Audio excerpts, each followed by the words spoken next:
What is going on, everybody? Bob29 back in the lounge yet again. Make sure to kick back, make sure to relax, make sure to grab some snacks. We have the long-awaited, very heavily requested Undying Spirit of Punk Prize Wall Eval.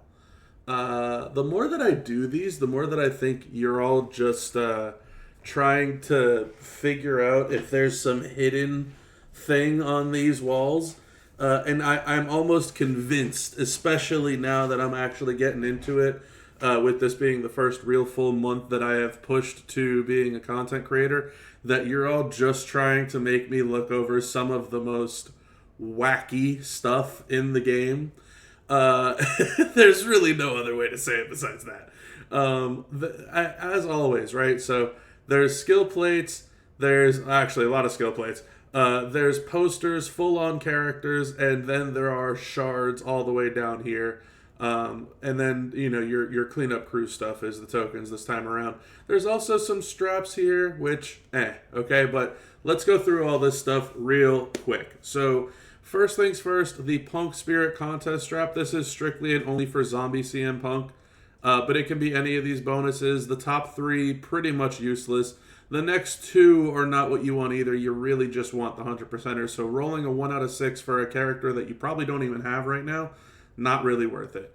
That being said, when you guarantee a 100%er for any CM Punk, notice, not just Zombie CM Punk, but any CM Punk, by the way, that'll count for all future CM Punks. That's not a horrible shout if you're feeling like running the dice.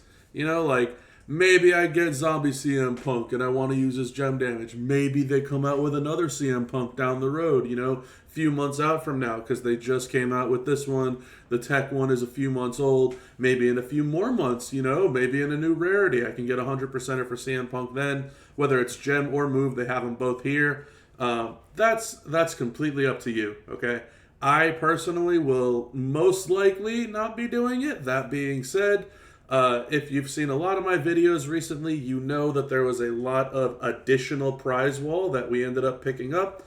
A couple of those blitz runs was a lot of prize wall. I managed to break top 30 and top 20, I think is what it was, in both of the showdowns that lasted 2 days. And I was top 100 in both of the CSS contests as well. So lot of prize wall that was just kind of additional flooding in.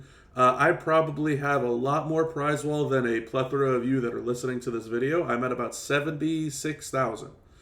So what I get is most certainly not going to be what you get. That being said, there's not really much on this wall that I'm really too, thrilled about. The final strap is the zombie strap with a guaranteed bonus. So you're guaranteed one of these. Again, the top three, not really great. You don't really want a 40% armor when you can get a 60% armor. You don't really want a 40% damage or 60% when you can get 100%.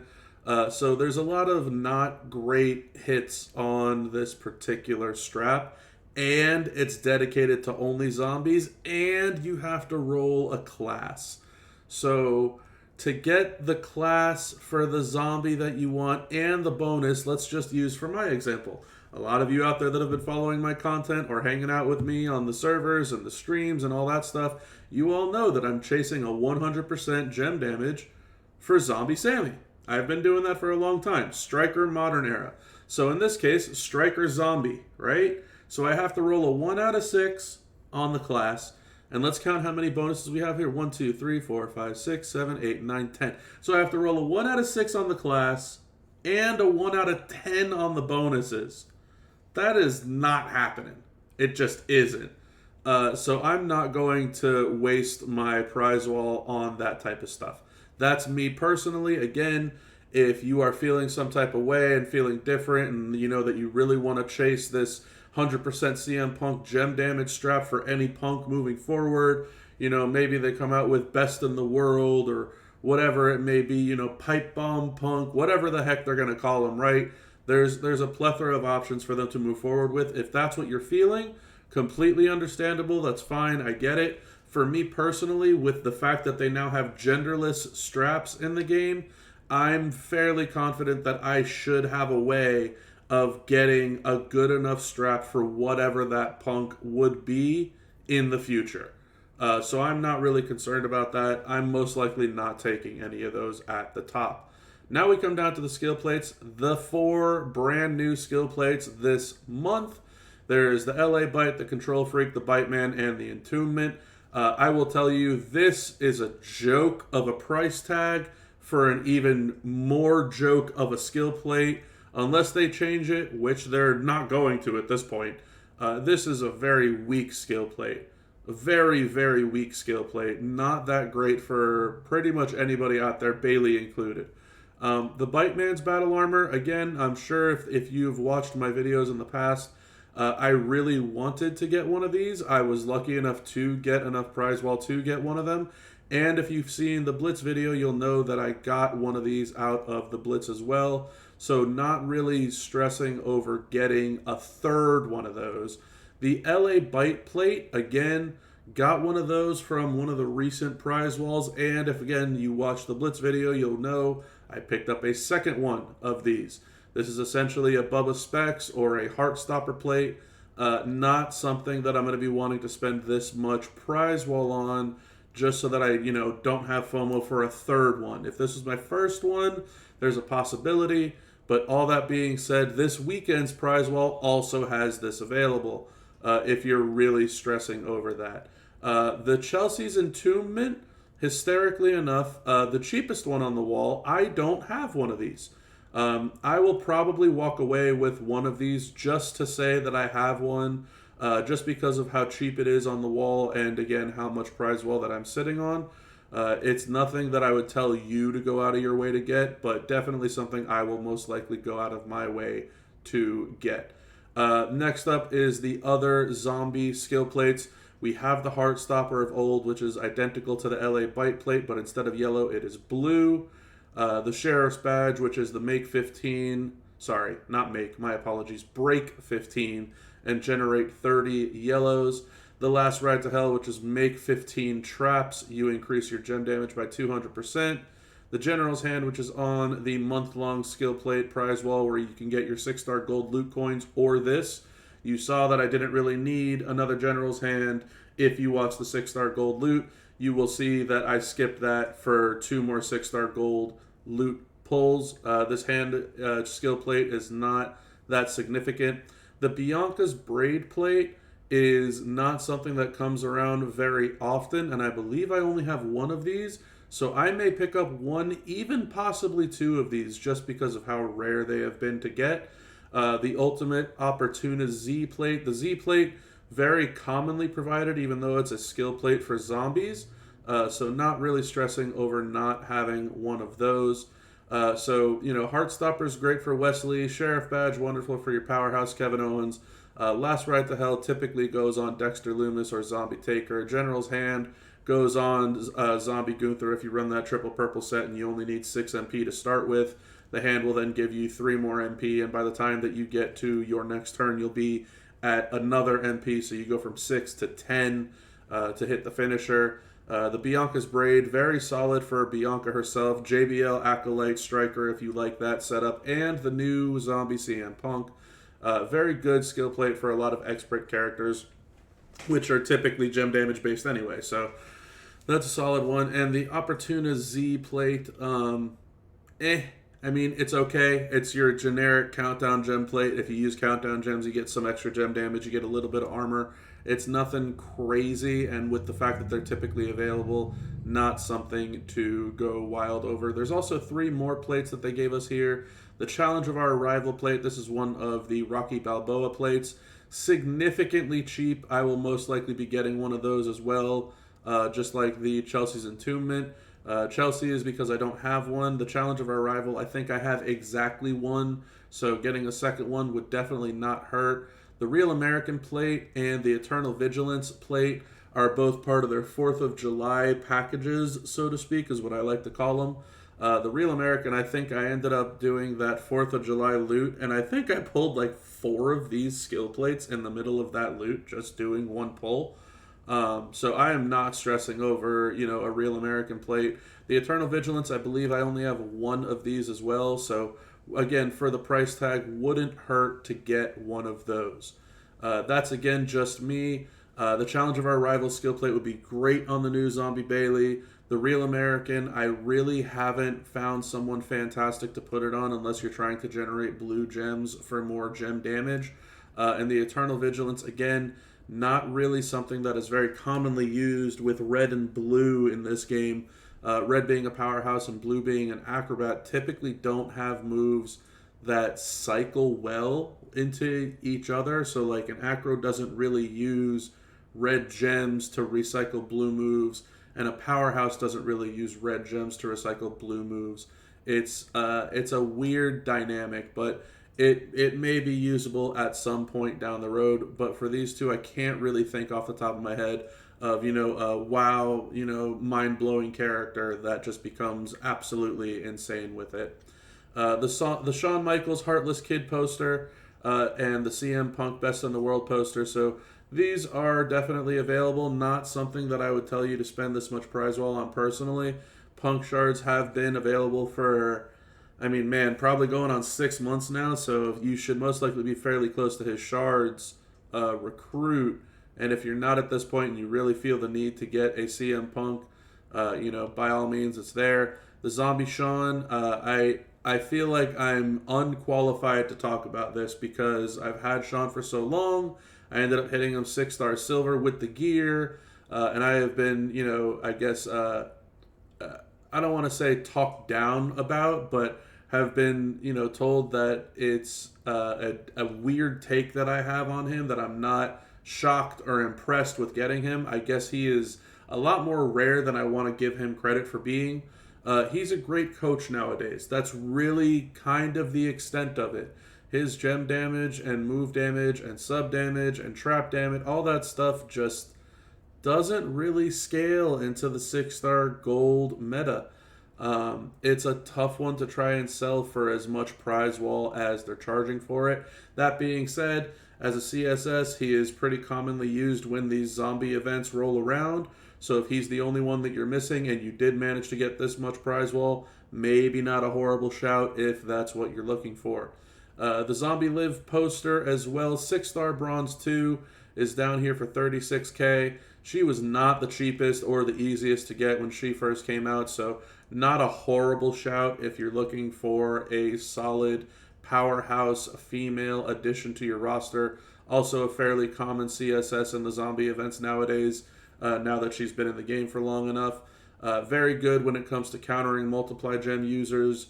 So her day and age is not over yet. She may not be a turn 1 guarantee for a lot of players out there, but she is certainly a turn 2 winner, especially if you're countering multiply gem users. Shout out to the fact that Zombie Ray has made his way to another prize wall. This is great for those of you that went for the 6-star gold loot coins instead of getting the guaranteed 6-star bronze poster of Zombie Ray. This is a very solid pickup if you, again, have this prize wall. Ray is a great fighter, a great coach.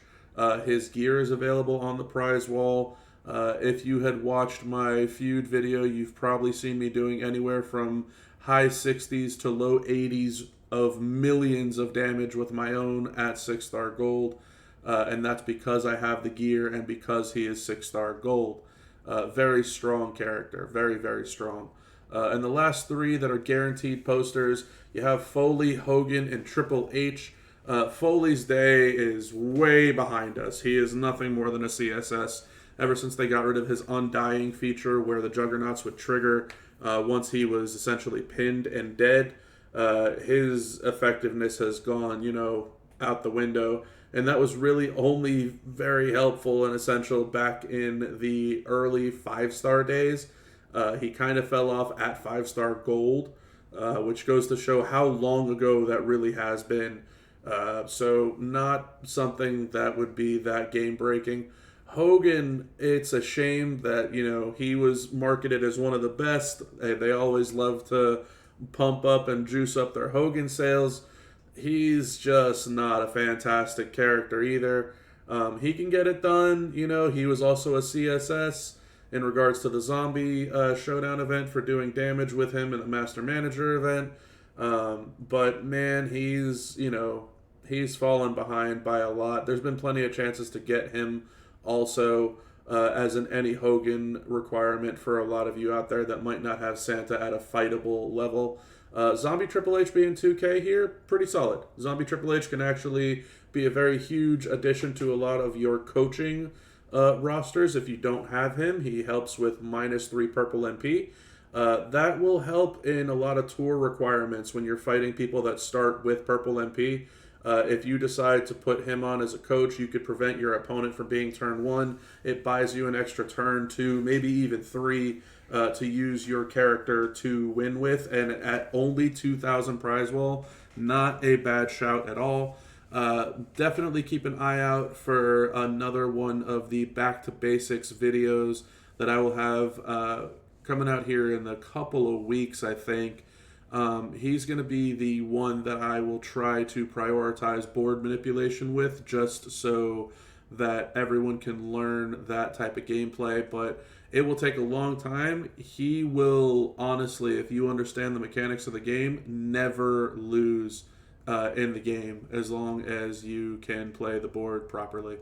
So very good pickup for 2,000. Then we get down to the shard counts instead of the full posters. There's Shawn for 100, Usos for 100, Cody for 100, Sammy for 100, all limit 3, all different prices. Again, if you're close to Shawn, everything that I said above will apply to this Shawn as well. Zombie Cody, not a bad shout, but the price tag on this is wow. That's insane. The Usos only being 5K for 100 versus Cody 8K for 100. Cody was the chase that month. Usos were the boss character that month, and they were significantly more expensive. So if you're looking for the Usos, this is not a bad shout to pick up a few hundred shards for the prize wall associated with it. Zombie Sammy here, very pricey on his prize wall. But as everyone knows, he was arguably the best striker in the game until OTC came out. I think a lot of people are very looking forward to getting Sammy to their roster even a year after him being out in the game. Very solid addition to a lot of rosters out there. Becky Two Bites, again, look, she's not my type of gameplay. That doesn't mean that she's a bad character. I just think that there's so many better modern era acrobat females out there, and some that are not even modern era acrobat females. She just, for me, isn't my type of play style. That being said, she is arguably, in Scopely's mind, one of the best zombies they've ever released. That is why her month-long midweek gear is on that prize wall for $25,000. It's the most expensive thing on the wall. They very heavily believe that Becky is the queen piece of the zombies. I am very vehemently against that. I don't think that she is worth this amount of prize wall. That being said, if this is the one character that you're missing, or if you're too far away from everyone else and you're thinking to yourself, maybe I can pick up this character as a CSS moving forward, she's going to almost always be used as a CSS moving forward, so it's not a bad shout to picking her up as well. We have Bianca here, 2K for 100 shards, which is actually very friendly because Bianca was a showdown character. She was only a 1,600 shard recruit way back when, so hopefully you're close enough to recruiting Bianca with these shards. I would suggest doing so. If you just so happen to have a Bianca's Braid, like we were talking about above, it helps her out. If you happen to have a Lion's Gaze ultimate plate, it will drain the MP of your opponent every single turn because you should be recycling every turn with her 4 red MP move. And then on top of that, she is a solid coach. She is a wonderful addition to a lot of rosters out there. She's not the greatest character. She's not a turn 1 killer these days, but she is very consistent and very difficult to lose with. Her bleed is also one of the strongest in the game. So if you happen to have a lot of those bleed entourages, whether it's back from the Rocky Balboa days that you have Apollo Creed or you have King Woods, etc., she's very solid with those trainers and coaches as well. Last but not least, we have the Taker shards and the Lashley shards. I mean, these guys are, not very helpful today's day and age of the game. They're not really great coaches or trainers. Lashley is the minus black MP coach, similar to Zombie Triple H. So if you're close to Lashley and don't have him yet, getting him for that same reason should be a solid add to your roster. Taker, not so much. He's okay as a coach for +1 multi-gem, but man, these days it's all about the strength of the multi-gems, and they typically come in like rows of multis, columns of multis, area of multis. So adding one more is not really going to make or break a lot of rosters and characters out there. And again, the cleanup crew section of the wall, it's tokens. So whatever tokens you're missing out on, that is what you can get from this prize wall. So I think here is probably going to be the part where I will just go ahead and purchase the things that I want to purchase off this prize wall. I definitely want a Chelsea's Entombment because I do not have one of those just yet. I would like to get the Challenge of Our Rivals skill plate as well. So that's going to be a nice little pickup. I definitely want to get at least one of these Bianca braids, if not two of them. I may end up caving and getting two of them. I'm not going to get any of these full characters. I'm not going to get any of these shards. It is unnecessary. The cleanup crew down there is not something I'm going to start spending prize wall on. Another Heartstopper isn't a bad shout. Sheriff's Badge is unnecessary for my account at this point with how many I have of them just sitting around. The Eternal Vigilance isn't a bad choice either. So you know what I'm going to do, because I'm kind of at a curiosity point. I'm going to go and check my skill plates, and we'll keep that in the video just so that you guys, I guess, can all get an understanding of how it is what I do, instead of just, oh, well, Bob got this, Bob got that. So I'm going to check for that Eternal Vigilance skill plate while I'm here. There's the Challenge of Our Rival one. So we have one Eternal Vigilance that we're sitting on. I don't think there's... Oh, well, there's the Chelsea's Entombment that we also just picked up. I don't think that I have another Eternal Vigilance. I have a lot of those other ones, those blue to red ones. There's another braid plate. So that's not a horrible shout. And then we can go ahead and check the Ultimates. I do have a Heartstopper just laying around. Do I have another one in use? I do have another Heartstopper in use. Is not a bad idea. So having two of those isn't really making me feel the need for a third. I do have the other blade that's in use on JBL, who I hysterically actually clicked on. So yeah, it looks like I've got two blades, two Eternal Vigilance, two of the Heartstoppers. So not really feeling the need for any of those. The Real American, I think I just checked that too. But let's go and take a double check on that as well. That is the red to blue one. So, nope, this one. Got one of those, two of those. Oh, okay, so limit on two of those, not four like I initially thought. My apologies for everyone listened to me saying that I had four of them. I do not. Yeah, I think the value of the blade, that it doesn't come around as often as some of these other plates, is going to outweigh me getting anything else here. I don't really think I need another Entombment. I've been living without any of them. Adding one to the roster seems like it should be enough. That being said, I also have two of each of these.